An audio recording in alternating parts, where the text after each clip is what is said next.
IPL 2026 సీజన్లో బెంగళూరులోని చిన్నస్వామి స్టేడియంలో royal Challengers Bengaluru Chennai super Kings మధ్య జరిగిన మ్యాచ్ కొత్త వివాదానికి తెరలేపింది. ఆటగాళ్లు పోరాడుతుండగా డీజే ప్రవర్తనే ఇప్పుడు చర్చనీయాంశంగా మారింది.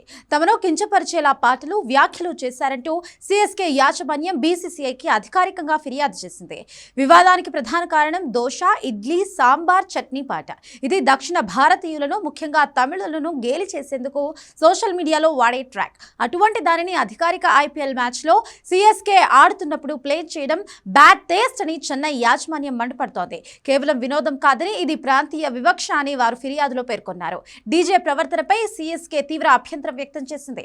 చెన్నై ప్లేయర్లు అవుట్ అయిన ప్రతిసారి డీజే మైక్ ద్వారా అనుచిత వ్యాఖ్యలు చేశారని మేనేజింగ్ డైరెక్టర్ కాశీ విశ్వనాథన్ ఆరోపించారు. ప్రత్యర్థి జట్టును తక్కువ చేయడం లేదా వారిని అవమానించడం క్రీడా స్ఫూర్తికి విరుద్ధమని, చిన్నస్వామి స్టేడియంలో జరిగిన ఈ ఘటనలు దురదృష్టకరమని అసంతృప్తి వెలిబుచ్చారు.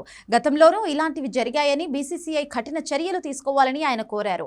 సీఎస్కే ఫిర్యాదును బీసీసీఐ స్వీకరించినట్లు ఉన్న అధికారి ఒకరు స్పష్టం చేశారు. ఐపీఎల్ గవర్నింగ్ కౌన్సిల్ దీనిని ప్రస్తుతం పరిశీలిస్తోంది. స్టేడియాల్లో పాటల ఎంపిక, డీజేల ప్రవర్తనపై నిర్దిష్ట నియమ నిబంధనలు ఉంటాయని, వాటిని ఉల్లంఘించినట్లు తేలితే సంబంధిత వ్యక్తులపై లేదా గ్రౌండ్ అసోసియేషన్ పై చర్యలు తీసుకునే అవకాశం ఉందని ఆయన వివరించారు.